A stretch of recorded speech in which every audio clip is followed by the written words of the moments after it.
আমরা ও অনেকে বোলপুরের ভুবনডাঙ্গায় অবস্থিত একটি বাড়ির নাম, যা শুধু বাড়ি নয়, এখানে জমে ওঠে ভ্রাতৃত্বের এক অনন্য উদাহরণ। কারণ এই বাড়ির ভাইফোঁটা শুধুই ধর্মীয় রীতি নয়, এ যেন ভালোবাসা, বন্ধন আর সম্প্রীতির উৎসব, যেখানে প্রতিটি ফুটার রং জাতি ধর্মের ঊর্ধ্বে। সম্পর্কের গভীরতা এখানে আসল বিষয়। বাড়ির মেয়ে অংশুমালা দাশগুপ্ত ভাইদের কাছে আদরের তুলিদি, যার প্রতি ভাইদের আবেগ যেন সীমাহীন। প্রতিবার ভাইফোঁটার দিন নিয়ম করে তুলি তার ভাইদের ফোঁটা দেন। ভাইদের প্রতি ভালোবাসার সেই ছোট্ট কিন্তু গভীর রীতি, যা এক মুহূর্তে এই বাড়িটাকে পরিণত করে আনন্দ, হাসি আর ভালোবাসার মেলায়। ভাইদের নামগুলো শুনলে বোঝা যায় এই বাড়ির গল্পে নতুনত্ব আছে। নিজের দাদা অঙ্কুর দাশগুপ্ত তো রয়েছে, সেই সঙ্গে আশেপাশের ভাইদের সংখ্যাও নেহাত কম নয়। তাদের কারো নাম মুজিবর, বজলু বা মুমতাজ, কারো নাম সুনীল মুর্মু, আবার কারো নাম সঞ্জীব পাল। আরো আছে তাদের প্রত্যেকের সঙ্গে তুলিদের সম্পর্ক আগের মতোই প্রাণবন্ত ও খুনসুটিতে ভরা। অংশুমালা বিয়ে ও কর্মসূত্রে কলকাতায় থাকে। বিয়ে হয়েছে প্রায় 20 বছর আগে। তবুও ভাইফোঁটার দিন যেন অঙ্গীকার, ভাইদের কাছে ফোঁটা দেওয়া চাই। 90 দশকের টিভিতে ক্রিকেট দেখার সময় এই বাড়ি ছিল একমাত্র ঠিকানা। এইসব ভাইয়েরা একত্রিত হয়ে ভারতের ম্যাচ দেখতে বসতো। জিতলে ঘর জুড়ে আনন্দ, হারলে মুখ ভার। জমজমাট সেই পরিবেশে সম্পর্কের বন্ধন আরো দৃঢ় হতো। বর্তমান কর্মব্যস্ততার যুগে হয়তো প্রতিদিনের আড্ডা আর সম্ভব হয় না, তবে ভাইফোঁটার দিন এই বাড়িতে প্রত্যেকেই হাজির হয়। আর তুলি যেন এক প্রাণবন্ত কেন্দ্রীয় চরিত্র। এই ছোট্ট কিন্তু গভীর রীতি দেখায় যে ভাই বোনের সম্পর্ক শুধু রক্তের নয়, বাইরের সম্পর্ক চিরস্থায়ী হতে পারে।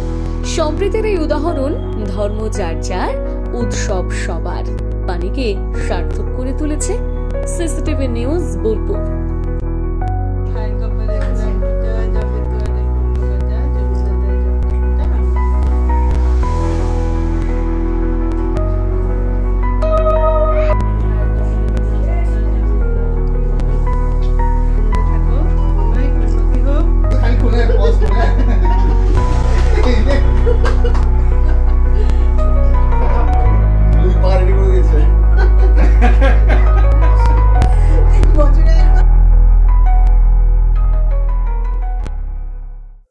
এর অনুভূতি কোথাও যেন ধর্মীয় যে সংস্কৃতি বা তার যে অঙ্গ, সেটা মানে আরো যেন বিস্তৃতভাবে প্রসারিত হয়ে সেটা যেন একটা সৌভ্রাতৃত্ব বোধ, যেখানে বন্ধুত্ব এবং একটা শান্তির পরিবেশ এবং মনের আনন্দ, আত্মার শান্তি, যেটা আমরা জানি।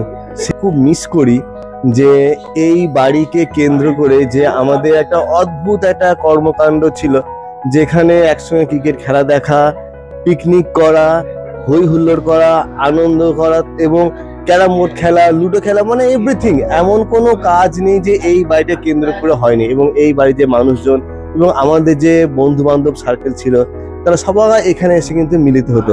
হয়তো প্রত্যেক দিন না হলেও মাসে একবার বা বছরে প্রায় 10-12 বার এরকম আমাদের একটা ব্যাপার ছিল এখানে। কত বছর ধরে ভাইফোঁটা দিচ্ছেন? আমার প্রায় 35 বছর হয়ে গেল, 34 থেকে 35 বছর। একদম ছোট থেকেই অংশুমালা, ঠিক আছে, সে আবার আমার বন্ধু। একসঙ্গে আমরা হাত ধরে স্কুল গিয়েছি। তখন আমরা আমাদের যে এই বাড়ির পাশে স্কুল ছিল, এই বাড়িটা পরেই সুধাময়ী নিম্ন বুনিয়াদী বিদ্যালয়, সেখানে আমরা একসঙ্গে স্কুলে পড়েছি। সেখান থেকে তখন কত বয়স আমার, বড় জন্য 6 বছর বয়স, তাহলে প্রায় 25+ বছর হয়ে যাচ্ছে। সেই সম্পর্কটা এখনো আছে। কতটা ভালো লাগে এটা ঠিক ভাষায় প্রকাশ করা যাবে না। মানে কি অদ্ভুত একটা আনন্দ হয়। আমি গতকাল কর্মসূত্রে একটু বাইরে গিয়েছিলাম, সেখান থেকে আমি বাসে করে আজকে এসেছি এখানে, যে না আমাকে এখানে আসতে হবে।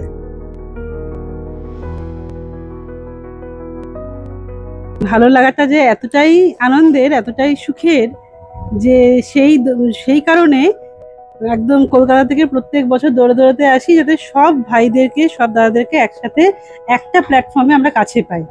কারণ আমার মনে হয়েছে যে এই এই অনুষ্ঠানটা একমাত্র যেখানে মানে ভ্রাতৃত্বের এই বন্ধনটাকে ভীষণভাবে গুরুত্ব দেওয়া হয়, সম্মান জানানো হয়, এবং আমি যেন অনুভব করি যে আমার পাশে এতগুলো তলোয়ার আমার পাশে মানে জীবন্ত হয়ে রয়েছে, যাতে তারা যেন আমার সব মানে বিপদে আপদে সব সময় সুখে দুঃখে আমার পাশে থাকতে পারে। আমি যখন আমার জ্ঞান হয়েছে তারপর থেকে আমি আমার ভাইদেরকে নিয়ে এই অনুষ্ঠান করে আসছি।